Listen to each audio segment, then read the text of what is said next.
Welcome to this week's Quick Charge. In the Old Testament, God taught Jeremiah a simple but profound lesson as he watched a potter fashioning his clay. God said, in the same way that this potter works his clay, I work on you. The lesson that Jeremiah learned that day was that God presses the hardest on those that he promotes the highest. If you want to know how you can tell you're cherished and loved and favored in the Lord, you can tell because he has his hands on your life, pressing, shaping, and stretching you. He simply doesn't leave you alone. So don't be surprised if you wind up in a place that seems a bit rough or tough or hard or narrow. But if you don't realize when you're in that place that this is how God is and that these are his hands, you may end up resisting and complaining. In Matthew 20, one of the lessons of the parable of the vineyard was everybody's experience and everybody's way in God was a little different. Everyone had a little different story. Some had a third-hour story. Some had a sixth-hour story, some a ninth, and then some an 11th-hour story. Some felt that they had it rougher than others, and thus they complained. And they were right. Some had a tougher time. Some had a more challenging path, but for a very good reason. The master's response to them was, "Can I not do what I wish with my own?" You see, God loves me so much, and he wants to promote me to do well. Joseph served his father faithfully more than any of his brothers, but promotion needed to come in Joseph's life, so God pressed him into a unique situation.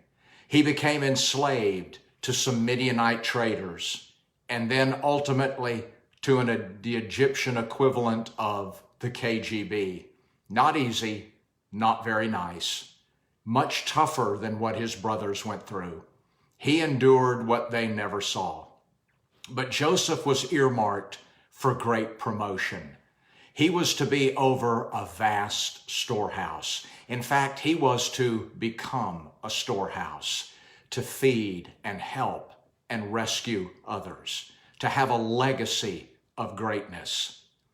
He had to be first pressed to see it come to pass. In 1608, in the very early years of the New World, a young Indian brave named Squanto was taken captive against his will. He was chained, enslaved, and transported to England. He was stripped of his family, his home, his village, his land, and what seemingly was his future. But whilst in England, he obtained an education, and he became very proficient in English. He returned to the New World 10 years later to discover that his entire village and tribe had been virtually wiped out by disease that had been introduced by those European slave traders. He then realized that if he had not been taken into slavery, he would have died with them. 2 years later, in 1620, when the Mayflower came ashore at Plymouth, those pilgrim settlers saw a man step out of the woods. He spoke better English than they did, and he showed them how to survive, how to work the land, and how to prosper. They shared Christ with him.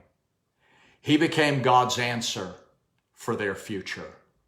He was pressed harder so that he could be taken higher in the kingdom, because God's pressing always leads to genuine promotion.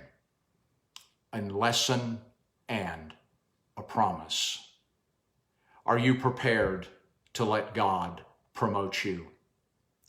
Join me next week for another Quick Charge. God bless.